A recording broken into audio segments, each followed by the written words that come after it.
He stood inside the police station holding a crumpled complaint form in his shaking hands. He had come there as a father asking for justice. But instead, a police officer looked him in the eyes, tore his complaint into pieces, and told him to leave. What that officer didn't know was that the man standing in front of him had spent years helping people when nobody was watching. And by the end of that day, the police chief would make the entire station stand up and salute the very man they had humiliated.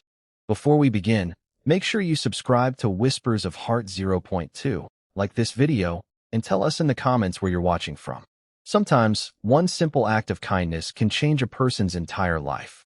Marcus Williams was a 38-year-old single father living in a quiet neighborhood outside Atlanta, Georgia. He worked 2 jobs to provide for his 10-year-old daughter, Ava. Marcus wasn't rich. He didn't own a fancy car, and his small house needed repairs. But he had something he valued more than money: his word.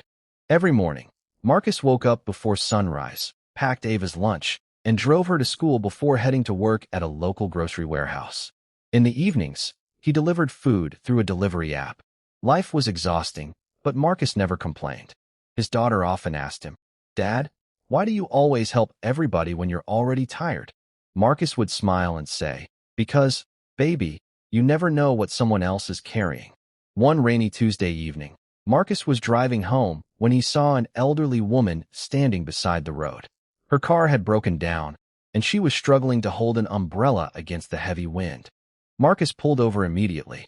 He spent nearly 30 minutes helping her move the car to safety and calling roadside assistance. When the woman offered him money, Marcus refused. "Just get home safe," he told her. He didn't know that someone had been watching. But a few days later, Marcus needed help himself. His daughter had left her backpack in a neighborhood park. Inside were her school tablet, homework, and a small notebook filled with drawings from her late mother. When Marcus returned to the park, the backpack was gone. He searched everywhere. Then a nearby security camera showed a man taking it. Marcus went to the local police station and filed a complaint. He waited quietly for almost an hour before Officer Reynolds called him to the desk. Marcus explained everything carefully. "My daughter's tablet is replaceable," he said. "But her mother's notebook isn't. Those drawings mean everything to her." Officer Reynolds barely looked at the paperwork. "There's not much we can do," he said. Marcus pointed toward the camera footage information. "Sir, the park has cameras. Maybe you could check them." The officer sighed. "You people always think everything is a police emergency." Marcus froze. He didn't argue. He simply looked at the officer and said, "I'm not asking for special treatment. I'm asking you to do your job." The officer grabbed the complaint. Then, in front of Marcus, he ripped the paper into pieces. "Case closed," he said. "Now leave." Marcus stood there silently. For a moment, anger filled his chest. But then he remembered something his daughter had told him that morning. "Daddy, don't let angry people make you become angry too." Marcus picked up the pieces of paper from the floor. He looked at the officer and quietly said, "I hope you never treat someone else's child the way you treated mine." Then he walked out. Outside the station, Marcus sat in his car and finally let the tears fall. Not because of the stolen backpack. Because he felt invisible. He had worked hard his entire life. He had helped strangers, supported neighbors, and raised his daughter alone.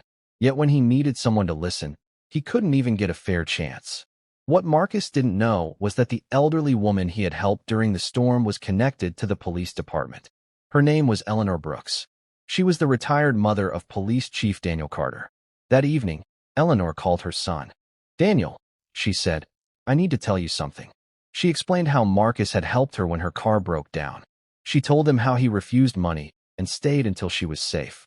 Then she said, "Today, I saw that same man leaving your station with tears in his eyes." The chief immediately asked what happened. Eleanor told him everything. Chief Carter went silent. He knew exactly what kind of person his mother was. If she was calling him about someone, it mattered. The next morning, he reviewed the station cameras. He watched Officer Reynolds tear up Marcus's complaint. He watched Marcus pick up the pieces. And then he watched something that stayed with him. As Marcus walked away, a small police officer's memorial sticker fell from his wallet. It showed Marcus's late father, who had been a police officer years earlier. Chief Carter recognized the name. Marcus's father had once saved 3 children from a burning apartment building. The chief immediately called Marcus. "Mr. Williams, this is Chief Carter. I'd like you to come back to the station." Marcus hesitated. I don't want any trouble, Chief. You're not in trouble, Carter replied. You deserve an apology. When Marcus arrived, something unexpected happened. The entire station was standing in the lobby. Officers lined both sides of the room. Chief Carter walked toward Marcus and said, Sir, yesterday our station failed you. He turned toward Officer Reynolds. Officer, step forward. Reynolds looked nervous. Chief Carter continued, You didn't just disrespect a citizen. You disrespected a father who came here asking for help. Then the chief looked at Marcus. And I learned something else. You helped my mother when you didn't have to. You expected nothing in return. Marcus lowered his eyes. I just did what anybody should do. Chief Carter shook his head. No, you did what everybody should do, but not everybody does. Then the chief gave the order. Everyone, attention. The entire station stood straight. Present arms. Every officer raised a hand in salute. Marcus stood there speechless. The man who had been humiliated less than 24 hours earlier was now being honored by the entire department. Chief Carter handed Marcus a new complaint form. We're going to investigate this properly. Within days, the stolen backpack was found. The thief was identified through the park cameras, and Ava's backpack was returned. When Marcus opened it, the small notebook was still inside. His daughter hugged him so tightly that he could barely breathe. Daddy, you got it back. Marcus smiled through his tears. I told you we'd keep trying. But the story didn't end there. Chief Carter later asked Marcus to speak to the officers at a training meeting. Marcus stood in front of them and said, I don't want revenge against anyone. I just want you to remember something. Every person who walks through those doors is carrying a story you can't see. He paused. Some are scared. Some are angry. Some are tired. And some are just trying to protect their children. The room became silent. Then Marcus added, You don't have to know someone's whole story to treat them with kindness. Those words stayed with the officers. Officer Reynolds eventually apologized to Marcus personally. Marcus accepted the apology. Not because what happened was okay, but because he didn't want bitterness to control his heart. And that is what made Marcus different.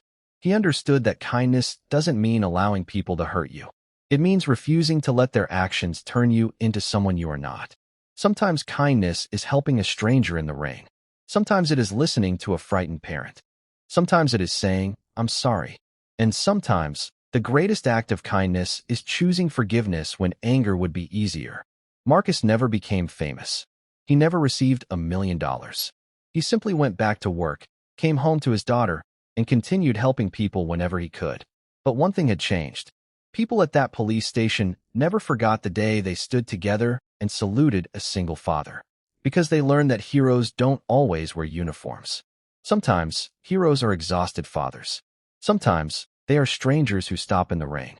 And sometimes, they are ordinary people who choose kindness even when the world gives them every reason not to. So the next time you have the chance to help someone, don't wait for recognition. Do it because kindness matters. Do it because someone may be having the hardest day of their life. And remember Marcus's simple lesson. You may never know what someone else is carrying. A small act of kindness could be the reason they keep going. And sometimes, the kindness you give today may come back tomorrow in a way you never imagined.